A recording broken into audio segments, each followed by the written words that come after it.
Dicen que el día de tu boda es el día más feliz de tu vida. Lo que no te dicen es que también puede ser el día en que tu mundo entero se reduce a cenizas mientras tú observas, vestida de seda blanca, cómo todo en lo que creías se desmorona. Me llamo Isabel, y esta es la historia de cómo descubrí que las dos personas en las que más confiaba en el mundo me habían estado mintiendo a la cara durante meses. Pero, más que eso, esta es la historia de lo que hice al respecto. Algo tan inesperado, tan devastador, que puso de rodillas a una sala llena de gente. Algunos lo llaman venganza, yo lo llamo justicia. Me llamo Isabel y hace 3 meses pensaba que lo tenía todo resuelto. Tenía 26 años y trabajaba como maestra de infantil en nuestro pequeño pueblo de Villaluz. Cada mañana me despertaba en el acogedor piso que compartía con mi prometido, Mateo, y sentía una cálida burbuja de satisfacción en mi pecho.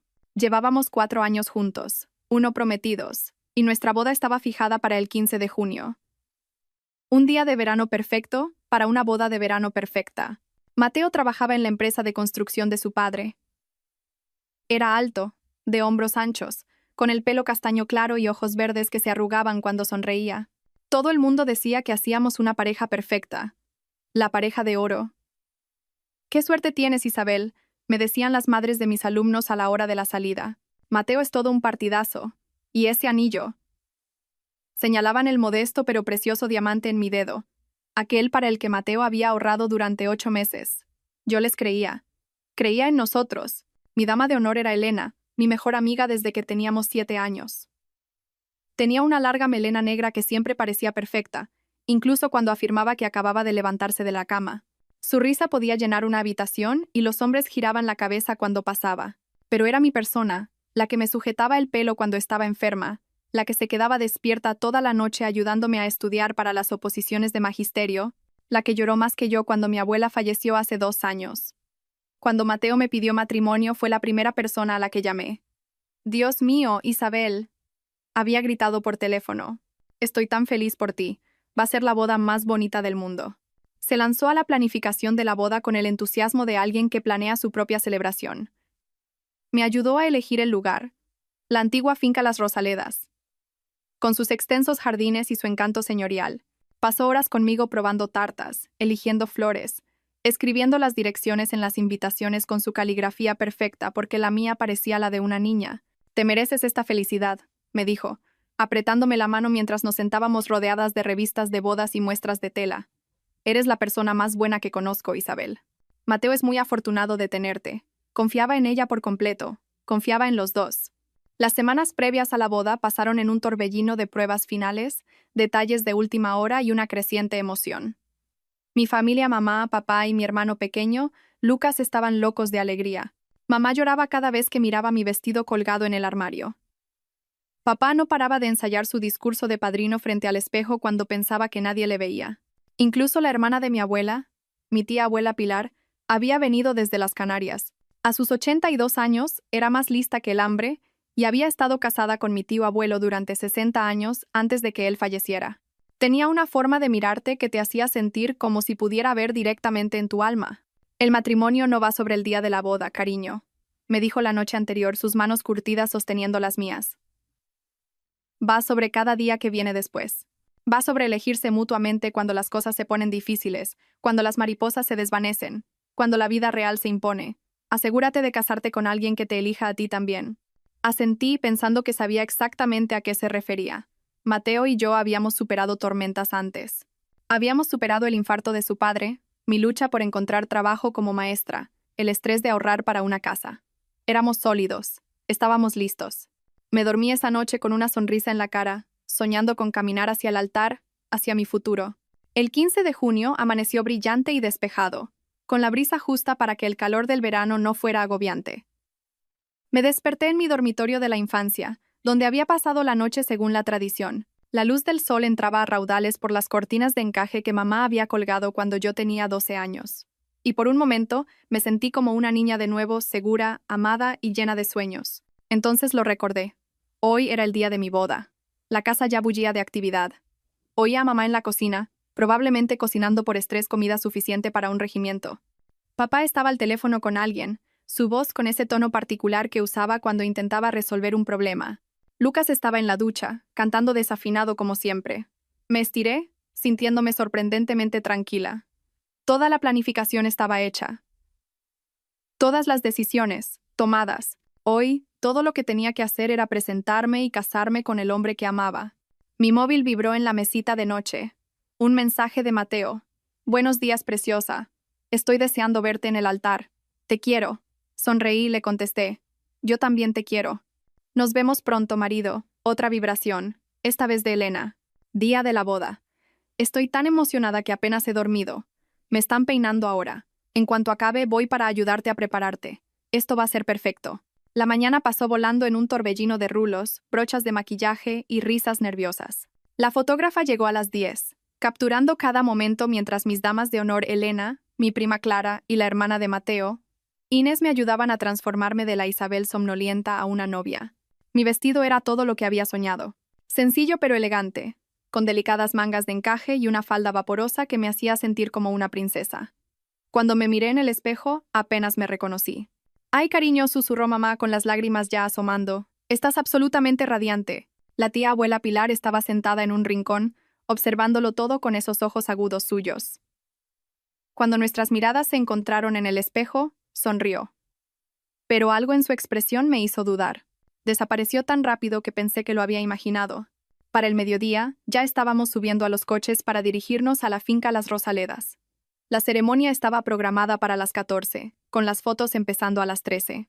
Todo iba perfectamente según lo previsto. El lugar parecía sacado de un cuento de hadas. Rosas blancas y paniculata adornaban cada superficie.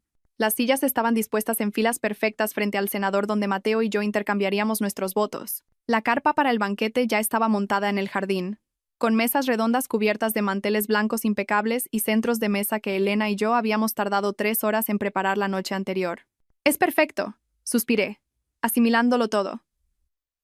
«Tú estás perfecta», dijo Elena, apretándome el brazo. «Mateo se va a quedar sin palabras cuando te vea».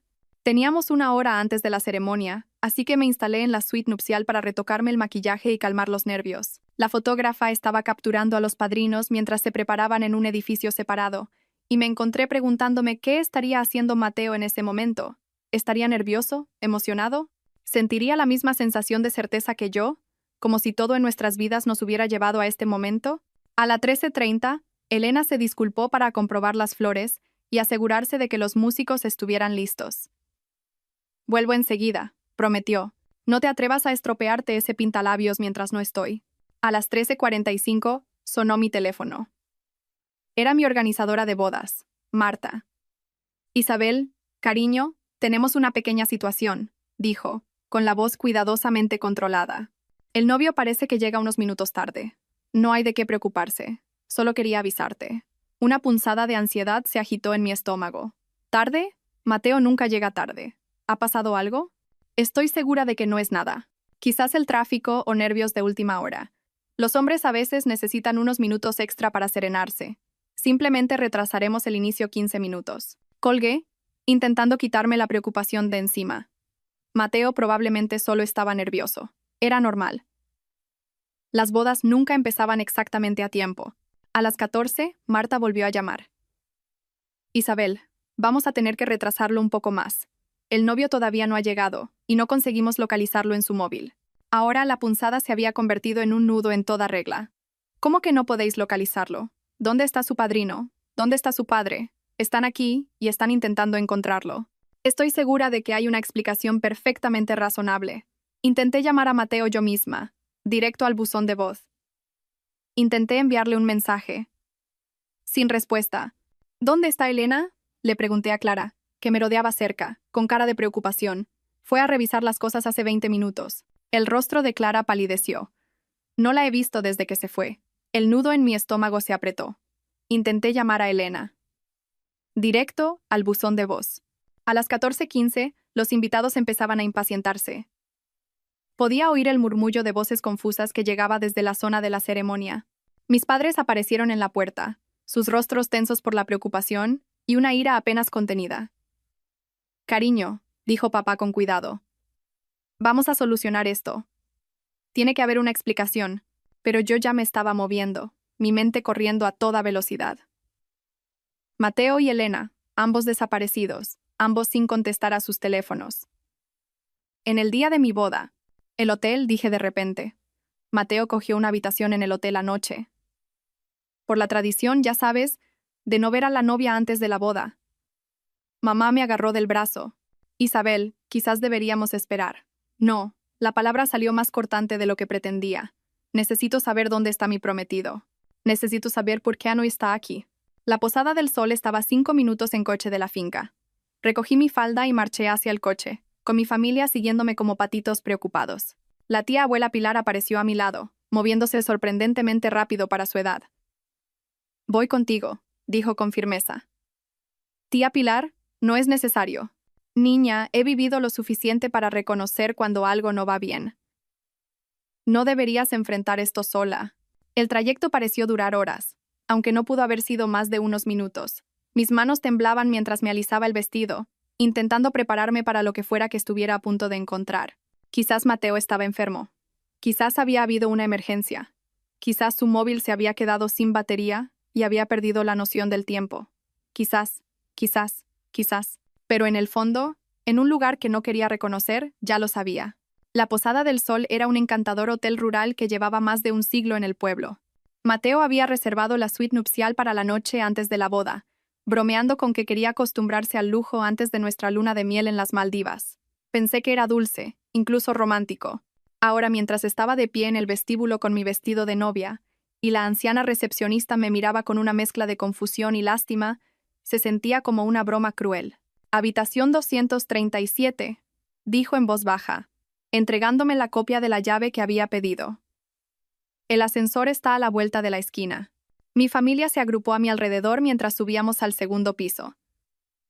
Lucas no paraba de mirar su móvil, probablemente esperando algún mensaje milagroso que lo explicara todo.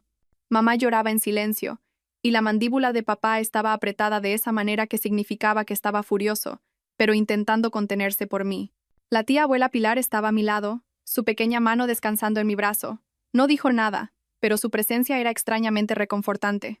El pasillo se extendía ante nosotros, alfombrado en un profundo burdeos con apliques de latón que proyectaban una luz cálida en las paredes. La habitación 237 estaba al final, la suite nupcial con su pesada puerta de madera y su placa de latón.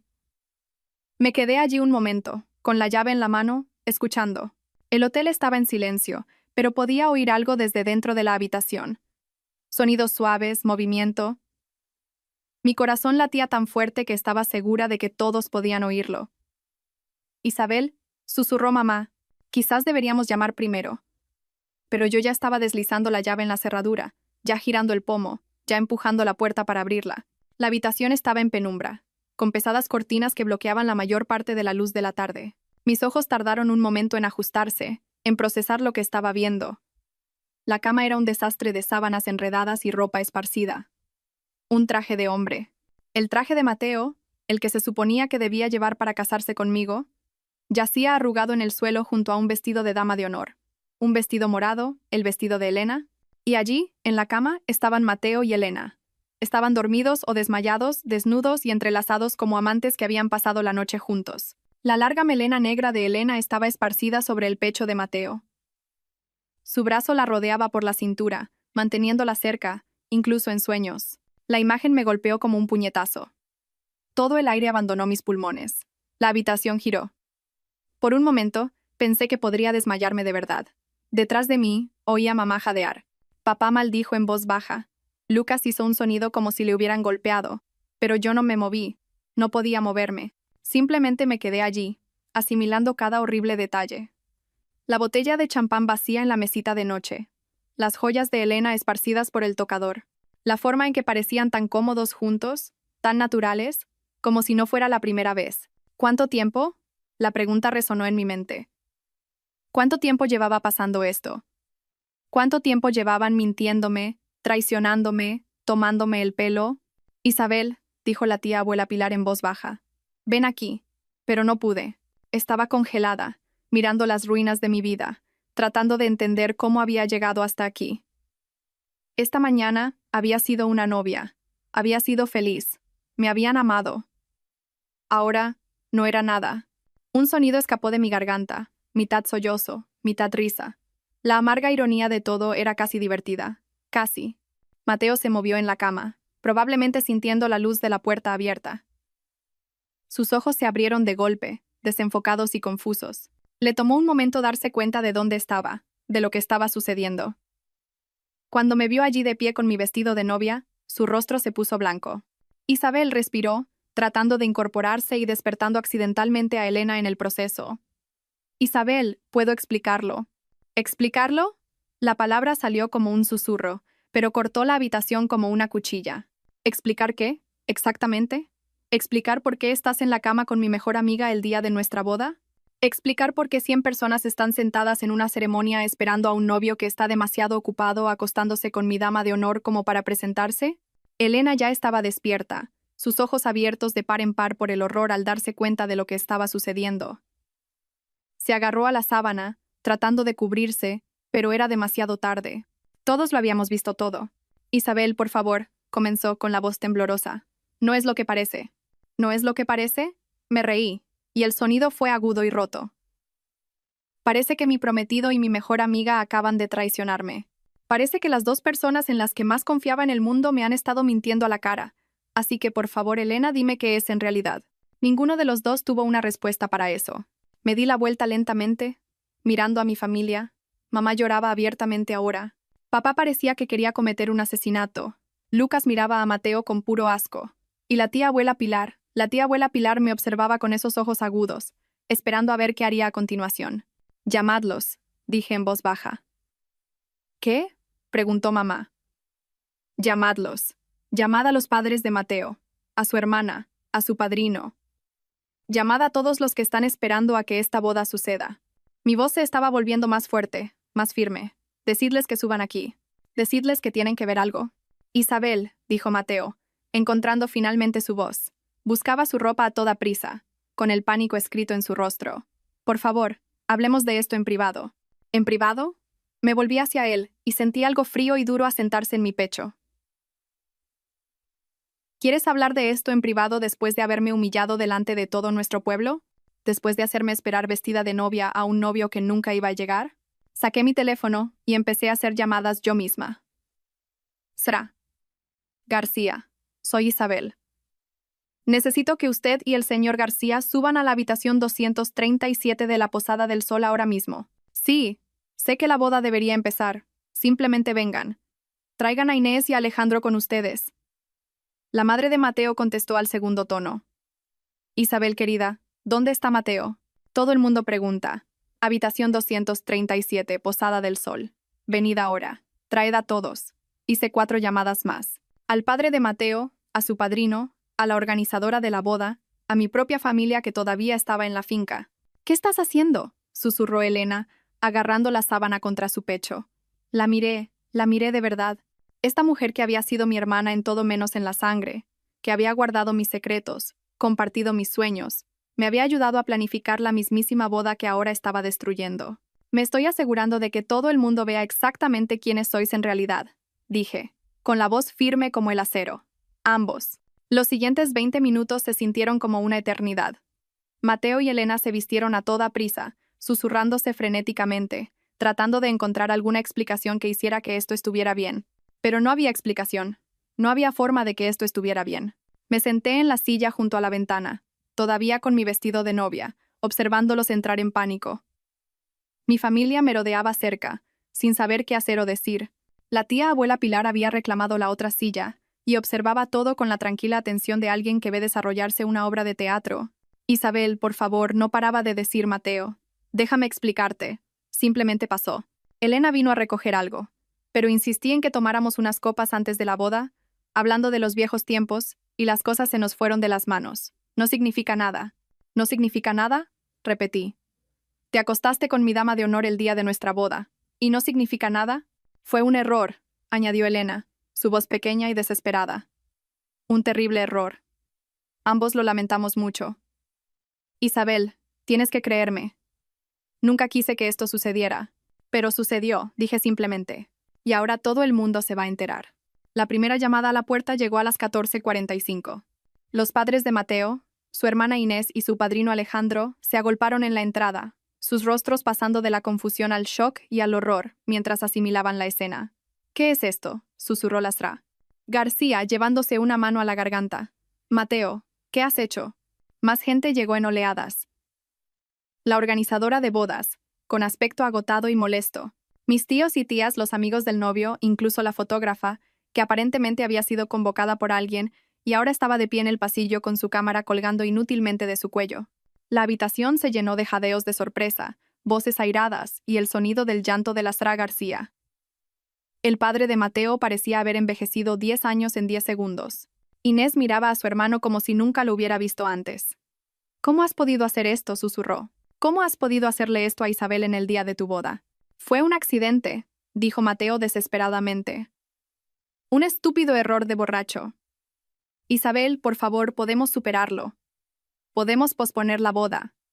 Ir a terapia. ¿Superarlo? Las palabras salieron más fuertes de lo que pretendía, cortando todas las demás voces en la habitación. Todos se callaron, volviéndose para mirarme. Me levanté lentamente, alisando mi vestido de novia. En ese momento, rodeada de toda esta gente, llevando el vestido con el que había soñado durante meses, sentí que algo cambiaba dentro de mí. El dolor seguía ahí, agudo y profundo, pero debajo había algo más fuerte, claridad. ¿Quieres superarlo?, repetí, mirando directamente a Mateo. ¿Quieres que te perdone por acostarte con mi mejor amiga? ¿Quieres que finja que esto nunca pasó y me case contigo de todos modos? Sí, dijo rápidamente. Sí, exactamente. Isabel, te quiero. Esto no cambia eso. Elena no significa nada para mí. Fue solo. Para. Levanté una mano y él se calló. Simplemente deja de hablar. Me volví para dirigirme a la sala, mirando cada rostro a su vez. La familia de Mateo que me había acogido como a una hija. Mi propia familia que me miraba con una mezcla de orgullo y desolación. Los amigos y miembros del cortejo nupcial que habían renunciado a su sábado para celebrar lo que pensaban que iba a ser el día más feliz de mi vida. Quiero que todos entendáis algo, dije, mi voz resonando claramente en la habitación. Esto no va solo de lo que ha pasado esta tarde. Va de quiénes son estas personas en realidad. Caminé hacia el tocador donde el bolso de Elena estaba abierto. Dentro, pude ver su teléfono y algo más que me heló la sangre. Una tarjeta de hotel, no para esta habitación, para una habitación diferente. Elena, dije, levantando la tarjeta. ¿Qué es esto? Su rostro se puso blanco. No sé a qué te refieres. Miré el número de la tarjeta y luego el logo del hotel. Esto es para el Hotel Rivera. El que está al otro lado de la ciudad, habitación 412. Me volví hacia Mateo. ¿No es ahí donde te alojaste el mes pasado cuando dijiste que ibas a visitar a tu amigo de la universidad en la ciudad? El silencio en la habitación era ensordecedor. ¿Y esta? Continué, sacando otra tarjeta de más adentro de su bolso. El Gran Hotel Central, habitación 203, de hace 3 semanas, cuando dijiste que tenías esa conferencia de trabajo, Mateo. Elena lloraba ahora, pero yo no había terminado. ¿Cuánto tiempo?, pregunté, mi voz mortalmente silenciosa. ¿Cuánto tiempo lleváis haciendo esto a mis espaldas? Ninguno de los dos respondió, pero no era necesario. La verdad estaba escrita en sus rostros. Meses, dije, respondiendo a mi propia pregunta. Quizás más. Mientras yo planeaba nuestra boda, mientras elegía flores y probaba tartas y escribía invitaciones, mientras me quedaba despierta por la noche, emocionada por nuestro futuro juntos, me volví para encarar a la sala de nuevo, y vi mi propio dolor reflejado en los rostros que me rodeaban. Esta gente me quería. Habían venido aquí para celebrar conmigo, y en su lugar estaban presenciando mi humillación, pero ya no estaba humillada, estaba enfadada. ¿Queréis saber cuál es la verdadera tragedia?, continué, mi voz cada vez más fuerte. No es que mi prometido me haya engañado. Ni siquiera es que mi mejor amiga me haya traicionado. Es que ambos son tan cobardes que ni siquiera pudieron ser honestos al respecto. Caminé hacia Mateo mirándole a la cara. Si la querías, si querías estar con ella, deberías habérmelo dicho. Deberías haber cancelado la boda. Deberías haberme dado la oportunidad de irme con mi dignidad intacta. En lugar de eso, me dejaste planificar una boda con un hombre que ya estaba comprometido con otra persona. Me dejaste mirarme en un espejo esta mañana pensando que era la mujer más afortunada del mundo. Dejaste que 100 personas se reunieran para ser testigos de una mentira. Me volví hacia Elena. ¿Y tú? Tú me ayudaste a escribir las invitaciones para esta boda. Me tomaste la mano mientras lloraba por lo nerviosa que estaba. Me dijiste que me merecía esta felicidad mientras la estabas destruyendo activamente. Lo siento, susurró. Lo siento muchísimo. Sentirlo no arregla esto, dije. Sentirlo no me devuelve el último año de mi vida. Sentirlo no deshace la humillación de que el día de mi boda se convierta en un espectáculo público. Miré alrededor de la sala una vez más, a todos esos rostros que me miraban con lástima, ira y shock. Y de repente, supe exactamente lo que tenía que hacer. Quiero que todos vuelvan a la finca, dije con calma. Quiero que les digan a los invitados exactamente lo que pasó aquí. Quiero que les digan que hoy no habrá boda porque el novio estaba demasiado ocupado durmiendo con la dama de honor como para presentarse. Isabel, dijo Lasra García, con la voz quebrada. Por favor, piénsalo. Piensa en tu reputación, en tu futuro. ¿Mi reputación? Me reí, y esta vez no fue amargo. Fue casi liberador. Sra. García, con todo el respeto, no soy yo la que debería estar preocupada por mi reputación en este momento. Caminé hacia la ventana y miré el hermoso día de junio. En algún lugar al otro lado de la ciudad, 100 personas esperaban a una novia y un novio que nunca aparecerían. Las flores se marchitarían. La tarta se quedaría sin comer. La fotógrafa guardaría su equipo sin capturar un solo momento de alegría. Pero yo todavía estaba aquí. Todavía estaba de pie, y había terminado de ser una víctima. De hecho, dije, volviéndome hacia la sala, tengo una idea mejor. Vamos a volver a la finca, anuncié. Todos nosotros, ahora mismo. Isabel, dijo mamá con cautela. Quizás deberías tomarte un tiempo para procesar esto. No. Negué con la cabeza firmemente. Ya he procesado suficiente.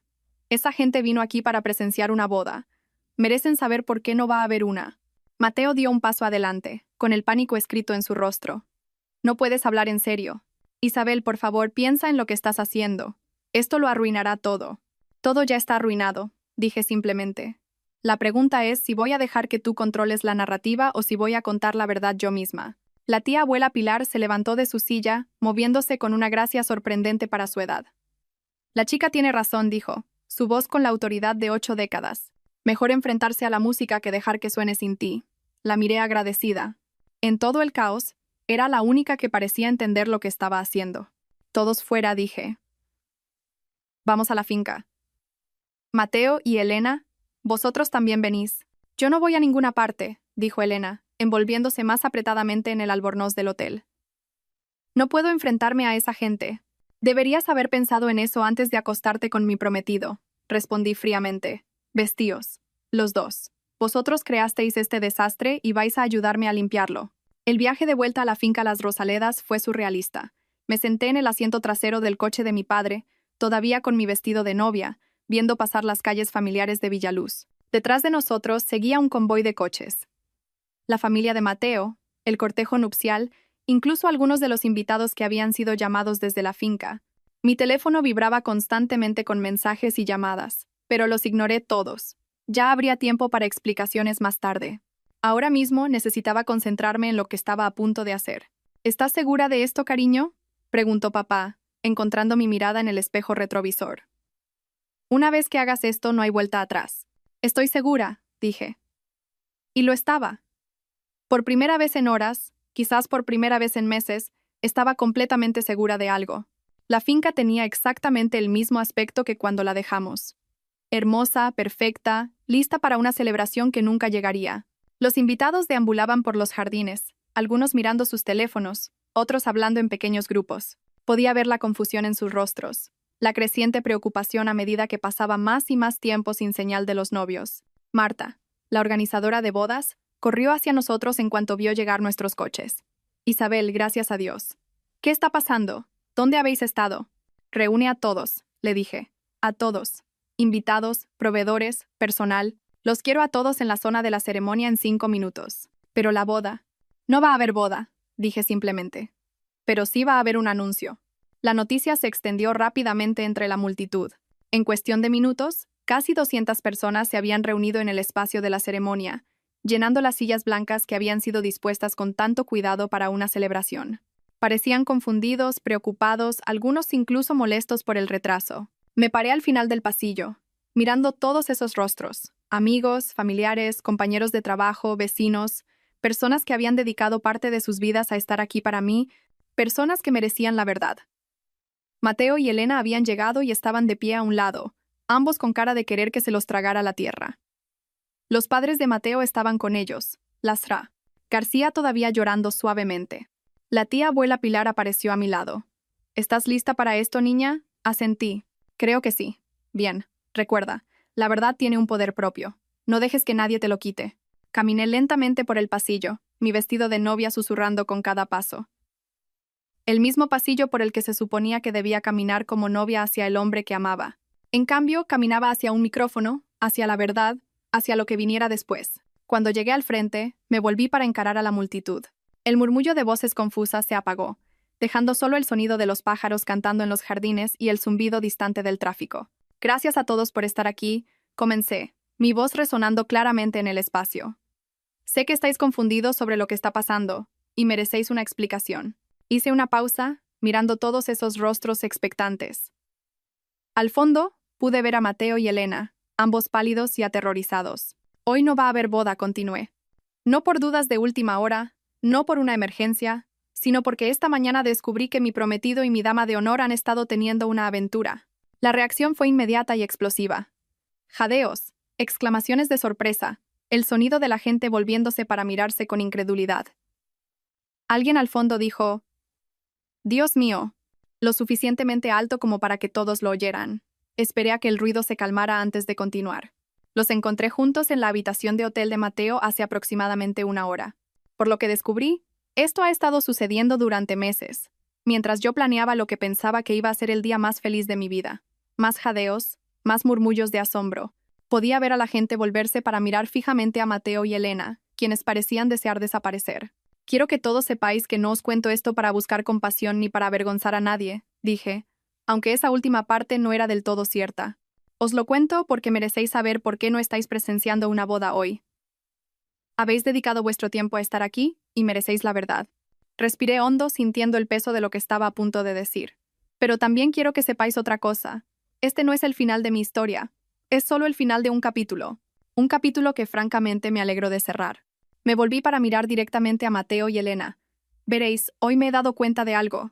Me he dado cuenta de que no quiero casarme con alguien que podría mentirme a la cara durante meses. No quiero construir una vida con alguien que podría traicionarme con mi mejor amiga y luego presentarse a nuestra boda como si nada.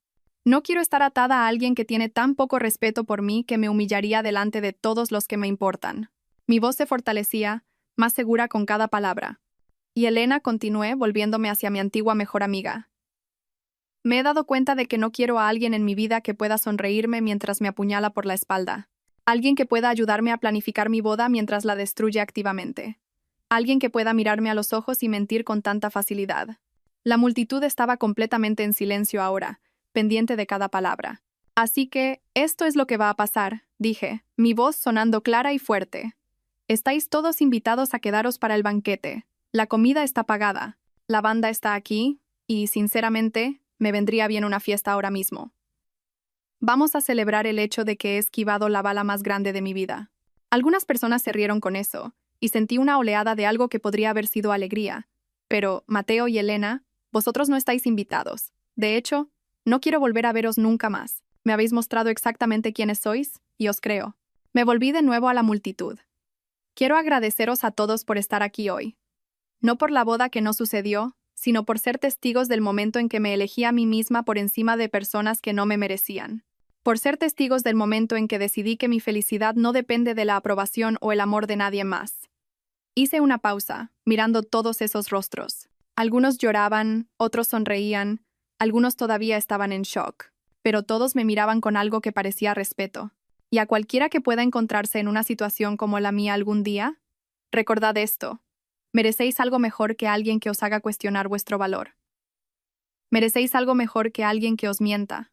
Merecéis algo mejor que alguien que prefiera heriros a ser honesto con vosotros. Di un paso atrás del micrófono y luego otro hacia adelante. Ah, y una cosa más dije, mirando directamente a Mateo. El anillo. Me quité el anillo de compromiso del dedo.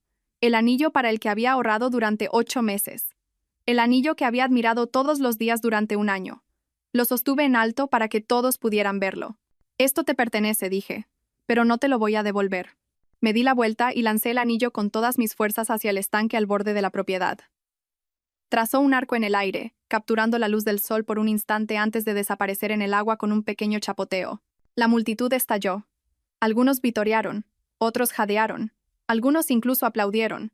Oí a alguien al fondo gritar: Así se hace, Isabel. Y a pesar de todo, sonreí. Mateo dio un paso adelante, su rostro rojo de ira y vergüenza. Isabel. No puedes, simplemente. Puedo, dije simplemente. Y lo he hecho. Miró a su alrededor, a todos los rostros que lo miraban fijamente, a la mezcla de asco y decepción en los ojos de la gente. Su propia familia lo miraba como si no lo reconocieran. Esto es una locura, dijo desesperadamente. Está siendo completamente irracional. Podemos arreglarlo. No, dije con firmeza. No podemos. ¿Y sabes qué? No quiero. Me volví hacia Elena, que ahora lloraba abiertamente. Espero que valiera la pena, dije en voz baja, lo suficientemente alto para que ella lo oyera. Espero que lo que sea que pensabas que estabas consiguiendo valiera la pena perder a la persona que más te quería en este mundo. El rostro de Elena se derrumbó por completo. Isabel, por favor, no lo entiendes. Nunca quise que esto pasara. Te quiero como a una hermana. Las hermanas no se hacen esto, la interrumpí. Las hermanas no te sonríen a la cara mientras destruyen tu vida a tus espaldas. Tomaste tu decisión, Elena. Ahora vive con ella. Me volví de nuevo a la multitud, sintiéndome más ligera de lo que me había sentido en horas. Quizás más ligera de lo que me había sentido en meses. Y ahora dije, mi voz con una nota de genuina felicidad por primera vez en todo el día. ¿Quién quiere fiesta? Lo que sucedió después fue algo que nunca podría haber predicho. La multitud no se dispersó. No se fueron torpemente, avergonzados por el espectáculo que habían presenciado. En cambio, se unieron a mi alrededor de una manera que me dejó sin aliento. Mi prima Clara fue la primera en moverse. Subió al frente, cogió el micrófono y anunció: «¿Habéis oído a la novia? Esta es oficialmente la mejor fiesta de bala esquivada en la historia de Villaluz». La banda, que había estado de pie torpemente a un lado durante mi discurso, de repente se lanzó a tocar Sobreviviré. La ironía no pasó desapercibida para nadie, y la multitud comenzó a reír y a vitorear. Mateo y Elena intentaron irse en silencio, pero tuvieron que atravesar la multitud para llegar al aparcamiento. El silencio que lo siguió fue ensordecedor. Nadie dijo una palabra, pero el juicio era claro en cada rostro que pasaban. Lastra. García se detuvo frente a mí antes de seguir a su hijo. Sus ojos estaban rojos de llorar y parecía haber envejecido 10 años en la última hora. Isabel, dijo en voz baja, lo siento muchísimo. Pensé que lo había educado mejor. Lo hizo, dije con amabilidad. Esto no es su culpa, Sra. García, es usted una mujer maravillosa y crió a Inés para ser increíble. A veces, la gente simplemente elige ser menos de lo que podría ser. Me abrazó, esta mujer que se suponía que iba a ser mi suegra, y susurró: «Vas a estar bien, cariño. Mejor que bien». Inés se quedó después de que sus padres se fueran. La hermana de Mateo siempre había sido más una amiga para mí que una futura cuñada, y el dolor en sus ojos era casi tan difícil de soportar como todo lo demás. No tenía ni idea, dijo, con lágrimas corriendo por su rostro. Isabel, te lo juro, no tenía ni idea de que esto estaba pasando. Lo sé, dije abrazándola con fuerza. Sé que no lo sabías. Estoy tan avergonzada de él, susurró. Ya ni siquiera sé quién es. Sigue siendo tu hermano, dije. Eso no cambia. Pero no tienes que defender lo que hizo. Nunca lo haría, dijo con fiereza. Nunca. Lo que hizo fue imperdonable. A medida que avanzaba la tarde, algo mágico sucedió. Lo que debería haber sido el peor día de mi vida se estaba convirtiendo en algo completamente diferente. La celebración que se suponía que conmemoraría mi matrimonio se convirtió en una celebración de mi libertad, mi fuerza, mi negativa a aceptar menos de lo que merecía. La gente compartía historias de sus propias experiencias cercanas, sus propios momentos de esquivar balas. Mi tío abuelo contó a todos la vez que casi se casa con una mujer que resultó estar ya casada. Una compañera de trabajo compartió cómo descubrió que su exprometido le estaba robando dinero de su cuenta de ahorros. «¡Por Isabel!», gritó alguien, levantando una copa de cava. «Por enseñarnos a todos lo que es la verdadera fortaleza». El brindis fue secundado por toda la multitud. «¡Por Isabel!». Me encontré riendo de verdad por primera vez en horas, rodeada de gente que me quería, gente que me apoyaba, gente que veía mi valor, incluso cuando yo misma luchaba por verlo. La tía abuela Pilar apareció a mi lado mientras el sol comenzaba a ponerse, pintando el cielo en tonos rosados y dorados. «¿Cómo lo llevas, niña?», preguntó. «Mejor de lo que esperaba», dije honestamente. Pensé que estaría devastada, pensé que estaría rota. Y en cambio, consideré la pregunta, mirando la fiesta que había estallado espontáneamente a mi alrededor. En cambio, me siento libre. Como si hubiera estado conteniendo la respiración durante meses y finalmente pudiera exhalar. Ella sintió con conocimiento. «Eso es porque te estabas conformando, cariño. Estabas aceptando menos de lo que merecías porque pensabas que era lo mejor que podías conseguir. Era tan obvio. Para alguien que lleva 82 años observando a la gente, sí. Me dio una palmadita suave en el brazo. Eres un alma buena, Isabel. Demasiado buena a veces. Ves lo mejor en las personas incluso cuando te están mostrando lo peor. Es una cualidad hermosa, pero también puede ser peligrosa. Entonces, ¿qué hago ahora?, pregunté. Vivir, dijo simplemente. Vives tu vida para ti misma, no para las expectativas de los demás. Descubres qué te hace feliz, qué te hace sentir viva, qué te hace sentir orgullosa de ser quien eres. Y nunca, nunca más te conformas con menos de lo que mereces. A medida que avanzaba la noche, me encontré pensando en sus palabras. Durante el último año, quizás más, había estado tan centrada en la boda, en la idea de estar casada, en lo que todos esperaban de mí, que había perdido de vista lo que realmente quería. ¿Acaso quería casarme con Mateo? ¿O simplemente quería estar casada? Punto. Me había dejado atrapar tanto por el cuento de hadas que había ignorado la realidad de quién era él en realidad. Mirando hacia atrás, había habido señales, pequeñas cosas que descarté o justifiqué. La forma en que a veces me menospreciaba delante de sus amigos, cómo había empezado a pasar cada vez más tiempo fuera de casa, cómo se había vuelto distante y distraído en las semanas previas a la boda. Lo atribuía al estrés de la boda, a la presión de planificar un evento tan grande. Me dije a mí misma que era normal, que todas las parejas pasan por baches. Pero quizás no era normal. Quizás era él alejándose porque ya estaba emocionalmente involucrado en otro lugar. Y Elena. Dios, Elena. ¿Cómo no me di cuenta? ¿Cómo no vi lo que estaba sucediendo justo delante de mí? Pero incluso mientras me hacía estas preguntas me di cuenta de que no quería gastar mi energía en ellas. No quería torturarme con y sí, debería haberlo sabido. Lo hecho estaba. La pregunta ahora era qué venía después. Isabel. Lucas apareció a mi lado, un poco borracho y sonriendo de oreja a oreja. Esta es la mejor celebración de boda de la historia. Y ni siquiera ha habido boda. Me reí, atrayendo a mi hermano pequeño en un abrazo. Estás borracho. Estoy celebrando, protestó. Estoy celebrando que mi hermana es una auténtica jefa que acaba de dar la actuación de su vida. ¿Actuación? ¿Estás de broma? Ese discurso, el lanzamiento del anillo, la forma en que simplemente te adueñaste de la situación. Sacudió la cabeza con admiración. Isabel, nunca he estado más orgulloso de ser tu hermano. Sus palabras me golpearon más fuerte de lo que esperaba. Lucas y yo siempre habíamos estado muy unidos, pero nunca había sido de grandes declaraciones emocionales. Oírle decir que estaba orgulloso de mí, ver la admiración genuina en sus ojos, hizo que algo cálido floreciera en mi pecho. Gracias, Lucas, dije en voz baja. Lo digo en serio, dijo. De repente serio a pesar del alcohol. Lo que hiciste hoy. Eso requirió verdadero coraje, verdadera fuerza. Y quiero que sepas que te cubro las espaldas, pase lo que pase. Todos lo hacemos. Miré a mi alrededor, a la fiesta que seguía en pleno apogeo. Mis padres bailaban un lento, abrazados y mirándome con tanto amor y orgullo que se me hizo un nudo en la garganta. Mis primos y amigos reían y hablaban, creando nuevos recuerdos para reemplazar los que habían sido manchados. Incluso algunos de los amigos de Mateo se habían quedado, dejando claro de qué lado estaban.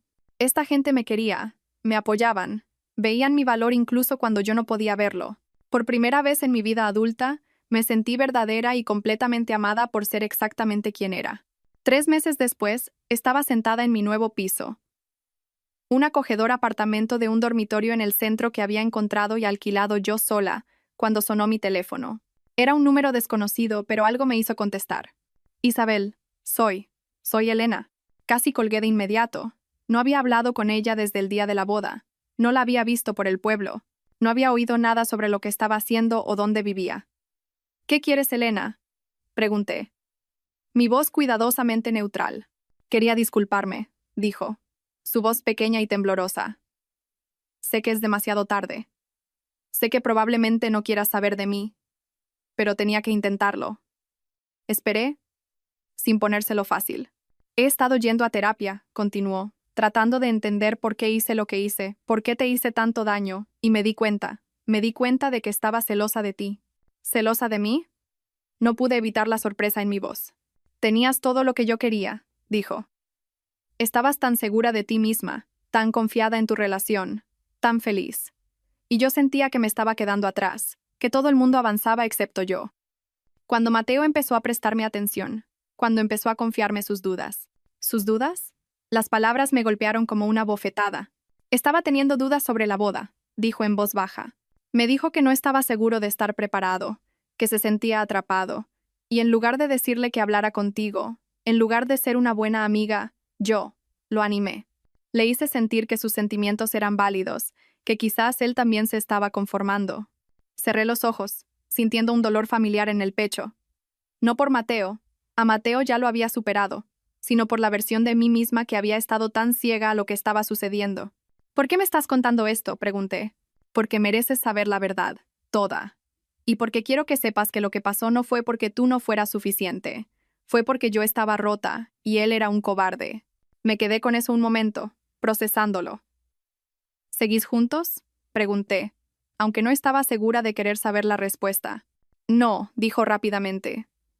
No, nosotros. Se vino abajo bastante rápido después de la boda. Resulta que cuando construyes una relación sobre la traición a otra persona, no tiene una base muy sólida. Casi sentí pena por ella. Casi. No llamo para pedir perdón, continuó. Sé que no me lo merezco. Solo quería que supieras que lo siento y que sé que lo que hice fue imperdonable. Tienes razón, dije simplemente. Lo fue. He oído que te va bien, dijo después de una pausa. He oído que te han ascendido en el colegio, que eres feliz. Lo soy, dije, y me di cuenta de que era completamente cierto. Realmente lo soy. Después de colgar, me senté en mi salón durante mucho tiempo, pensando en la conversación. Hace un año, saber de Elena me habría sumido en un torbellino emocional. Hace 6 meses me habría arruinado el día. Ahora, simplemente se sentía como cerrar una puerta que había quedado ligeramente entornada. Me habían ascendido en el colegio. Ahora era la jefa del departamento de infantil, con mi propia clase y un equipo de maestras a mi cargo. También había empezado a hacer voluntariado en el centro de acogida para mujeres local, ayudando a mujeres que dejaban relaciones abusivas a reconstruir sus vidas. Había empezado a pintar, algo que siempre había querido probar, pero para lo que nunca tuve tiempo cuando estaba planeando una boda. Había viajado a 3 comunidades autónomas diferentes para visitar a amigos con los que había perdido el contacto a lo largo de los años. Había leído más libros en los últimos 3 meses que en los 3 años anteriores. Había aprendido a estar sola sin sentirme sola. Lo más importante, había aprendido a confiar de nuevo en mi propio juicio, a escuchar mis instintos en lugar de descartarlos, a valorar mi propia felicidad en lugar de priorizar constantemente la de los demás. Mi teléfono vibró con un mensaje de Lucas. Cena familiar el domingo. Mamá hace tu plato favorito. Sonreí y le contesté. No me lo perdería por nada. Otro mensaje. Este de Clara. Noche de chicas el viernes. En esa nueva vinoteca del centro. Por supuesto. Y luego uno más, de un número que no reconocí. Hola Isabel. Soy Adrián, de la cafetería. Sé que esto es probablemente raro, pero me preguntaba si te gustaría ir a cenar alguna vez. Sin presión si no te interesa. Adrián, el chico guapo que trabajaba en la cafetería que había empezado a frecuentar después de mudarme al centro. Llevábamos semanas hablando, solo conversaciones amistosas mientras me preparaba mi café con leche matutino. Era amable, divertido, y nunca me había hecho sentir que necesitaba ser otra cosa que no fuera exactamente quien era. Miré el mensaje durante un largo momento, sintiendo un aleteo de algo que podría haber sido emoción. Hace un año, habría dicho que no de inmediato. Habría pensado que era demasiado pronto, que no estaba lista, que necesitaba más tiempo para sanar. Pero estaba sanada. No porque hubiera olvidado lo que pasó, sino porque había aprendido de ello. Había aprendido lo que aceptaría y lo que no. Había aprendido a valorarme. Respondí. Me encantaría. ¿Cuándo pensabas? Su respuesta llegó rápidamente. ¿Qué tal el sábado? Hay un pequeño restaurante italiano que llevo tiempo queriendo probar. Perfecto. Es una cita. Al dejar el teléfono, me vi en el espejo al otro lado de la habitación. Parecía diferente a como era hace un año. Más feliz, más segura, más en paz. Parecía alguien que conocía su propio valor. Pensé en las palabras de la tía abuela Pilar de aquel día terrible y maravilloso. Ahora, a vivir. Vives tu vida para ti misma. Eso es exactamente lo que estaba haciendo. Estaba viviendo mi vida para mí misma, tomando decisiones basadas en lo que yo quería en lugar de en lo que se esperaba de mí. Estaba construyendo una vida que era enteramente mía, llena de personas que me valoraban y respetaban. Y estaba emocionada por el futuro. No por quién podría estar en él, sino por en quién me estaba convirtiendo. La chica que se había parado en la puerta de esa habitación de hotel con su vestido de novia, Viendo cómo su mundo se desmoronaba, se había ido. En su lugar, había una mujer que sabía que era suficiente por sí misma. Una mujer que nunca más se conformaría con menos de lo que merecía. Una mujer que había aprendido que a veces, lo peor que te pasa resulta ser lo mejor que podría haberte pasado. Sonreí a mi reflejo, levanté una copa imaginaria y susurré. Por Isabel. Por elegirse a sí misma. El centro cívico de Villaluz estaba decorado con globos y serpentinas, lleno del parloteo de niños emocionados y padres orgullosos. Era la celebración de fin de curso del programa de infantil, y yo estaba de pie al frente de la sala viendo a mis alumnos representar la pequeña obra que habíamos estado ensayando durante semanas. Señor Isabel, la pequeña Valentina, de 5 años, tiró de mi vestido. ¿Viste que me acordé de todas mis frases? Lo vi, dije, agachándome a su nivel. Estuviste absolutamente perfecta. Mientras la celebración terminaba y los padres recogían a sus hijos, sentí una familiar sensación de satisfacción. Esto era lo que estaba destinada a hacer. Enseñar a estos niños, verlos crecer y aprender, ser parte de su viaje. Me llenaba de una alegría que no tenía nada que ver con la aprobación de nadie más. Isabel, me giré para ver a mi directora, Lasra Torres, acercándose con una sonrisa. Maravilloso trabajo hoy. Los padres están encantados con el programa. Gracias, dije. Los niños trabajaron muy duro. Quería que supieras, continuó, que ha llamado la delegación provincial. Están buscando a alguien para dirigir la nueva iniciativa de desarrollo de la primera infancia. Significaría un ascenso significativo, la oportunidad de influir en la política educativa a nivel provincial. Te he recomendado. Mi corazón dio un vuelco. Era una oportunidad con la que había soñado, pero que nunca pensé que llegaría tan pronto. Me encantaría saber más al respecto, dije. Concertaré una reunión para la próxima semana. Isabel, realmente has florecido este año. Lo que sea que haya pasado en tu vida personal, parece haber desbloqueado algo en ti profesionalmente. Mientras se alejaba, reflexioné sobre sus palabras. Tenía razón. El último año había sido transformador de maneras que nunca podría haber imaginado. ¿Lista para irnos? Adrián apareció a mi lado, habiendo esperado pacientemente mientras yo terminaba con mis obligaciones laborales. Llevábamos saliendo 8 meses, tomándonos las cosas con calma, construyendo algo real y sólido. No se parecía en nada a Mateo. Donde Mateo había sido llamativo y encantador, Adrián era estable y genuino. Donde Mateo me había hecho sentir que necesitaba ser perfecta, Adrián me hacía sentir que ya era suficiente. Donde Mateo había guardado secretos, Adrián era un libro abierto. ¿Qué tal la obra?, preguntó mientras caminábamos hacia su coche. Un caos perfecto, me reí. El pequeño Tomás olvidó sus frases y simplemente comenzó a inventar su propia historia sobre dinosaurios. Suena típico de niños de 5 años. Condujimos por el centro de Villaluz, pasando por la cafetería donde habíamos hablado de verdad por primera vez, por la librería donde tuvimos nuestra segunda cita, por todos los lugares que se habían convertido en parte de nuestra historia. Tengo algo que contarte, dije mientras entrábamos en el camino de mi casa. Parecía preocupado. ¿Está todo bien? Más que bien, dije sonriendo. Puede que me asciendan, uno grande, a nivel provincial. Su rostro se iluminó. Isabel, eso es increíble. Cuéntamelo todo. Mientras nos sentábamos en mi porche, le conté sobre la oportunidad, sobre lo que significaría para mi carrera, sobre lo emocionada y nerviosa que estaba. Escuchó con el tipo de atención que todavía me sorprendía. Enfoque completo, interés genuino, sin juicios. Vas a ser increíble, dijo cuando terminé. Tienen suerte de tenerte. ¿De verdad lo crees? Lo sé. Isabel, eres la persona más fuerte y capaz que conozco. Mira todo lo que has logrado este año. Lo pensé. El ascenso en el colegio, el voluntariado en el centro de acogida, las nuevas amistades que había construido, la relación con Adrián que era sana, honesta y real, la paz que había encontrado conmigo misma. Es curioso, dije. Hace un año pensaba que mi vida se había acabado. Pensaba que perder a Mateo y a Elena significaba perderlo todo. Y ahora me doy cuenta de que no perdí nada. Lo gané todo. Me gané a mí misma. Nos sentamos en un cómodo silencio durante un rato, viendo el sol ponerse sobre el barrio donde había crecido. Mañana llamaría a Lasra Torres y concertaría esa reunión. Mañana daría otro paso hacia el futuro que estaba construyendo para mí. Pero esta noche, me contentaba con sentarme aquí con alguien que me amaba por ser exactamente quien era, en la vida que había creado de las cenizas de mis viejos sueños. Mi teléfono vibró con un mensaje de la tía abuela Pilar, que se había convertido en una corresponsal habitual desde la boda. Vi el artículo sobre tu programa de infantil en el periódico. Muy orgullosa de ti, querida. Estás floreciendo exactamente como debías. Sonreí y le contesté. Gracias por todo lo que me enseñaste ese día. Su respuesta llegó rápidamente. Tú te enseñaste a ti misma, niña. Yo solo te recordé lo que ya sabías.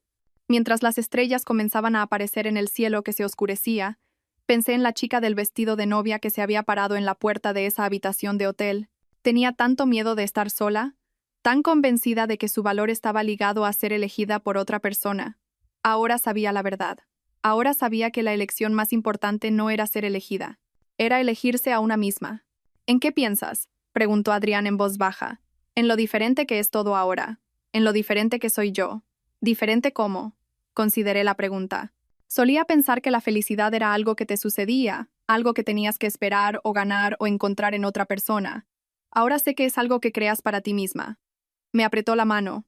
Me encanta eso de ti. Tu fuerza, tu independencia, la forma en que conoces tu propio valor. Me llevó un tiempo aprenderlo, admití. Las mejores lecciones suelen hacerlo. Más tarde esa noche, después de que Adrián se fuera a casa y yo me estuviera preparando para ir a la cama, me vi en el espejo del baño. La mujer que me devolvía la mirada era segura, pacífica, genuinamente feliz. Se parecía poco a la novia ansiosa que se había despertado en la misma casa exactamente un año antes. Pensé en Mateo y Elena. Me pregunté brevemente cómo les iría, y luego me di cuenta de que realmente no me importaba. Eran parte de mi pasado ahora, un capítulo que había terminado. No tenían poder sobre mi presente o mi futuro. Pensé en las mujeres del centro de acogida donde hacía voluntariado, muchas de las cuales estaban comenzando sus propios viajes hacia la independencia y la autoestima. Pensé en mis alumnos, que aprendían cada día que eran capaces de más de lo que imaginaban. Pensé en todas las personas que todavía esperaban que alguien más validara su valor, que las hiciera sentir completas. Quería decirles lo que había aprendido, que ya estás completa, ya eres suficiente. No necesitas el permiso de nadie más para ser feliz, para tener éxito, para estar orgullosa de quién eres. La mejor venganza no es herir a las personas que te hirieron. La mejor venganza es construir una vida tan hermosa, tan plena, tan auténticamente tuya, que su traición se vuelve irrelevante. La mejor venganza es convertirte tan completamente en ti misma que no puedes imaginar querer ser otra persona. Al apagar las luces y meterme en la cama, no sentí nada más que gratitud. Gratitud por el dolor que me había obligado a crecer. Gratitud por la traición que me había liberado. Gratitud por la fuerza que descubrí en mi momento más oscuro. Y gratitud por la vida que estaba viviendo ahora. Una vida que era enteramente mía, construida bajo mis propios términos, llena de personas que veían mi valor y me lo reflejaban. Me dormí sonriendo, emocionada por el mañana, por la entrevista para el ascenso, por el futuro que estaba creando, una elección a la vez. La chica que había necesitado a alguien más para completarla se había ido. En su lugar, había una mujer que ya estaba completa, ya era suficiente, ya era exactamente quien estaba destinada a ser. Y esa mujer era imparable. 6 meses después, conseguí el ascenso. Un año después, aparecí en una revista nacional de educación por mis programas innovadores. Adrián y yo nos mudamos juntos, pero solo después de largas conversaciones sobre mantener nuestra independencia y apoyar los sueños del otro. Nunca volví a ver a Mateo ni a Elena, aunque oí por ahí que ambos se habían ido del pueblo. Les deseé lo mejor, sinceramente. Su traición había sido el catalizador de lo mejor que me había pasado nunca, aprender a quererme y valorarme a mí misma. A veces la gente me pregunta si me arrepiento de no haberme casado ese día. Si alguna vez me pregunto qué habría pasado si hubiera intentado arreglar las cosas con Mateo, la respuesta es simple. No puedo arrepentirme del camino que me llevó a mí misma. La boda que nunca fue resultó ser el comienzo de la vida que siempre estuve destinada a vivir. Y esa vida es más hermosa que cualquier cuento de hadas que pudiera haber imaginado.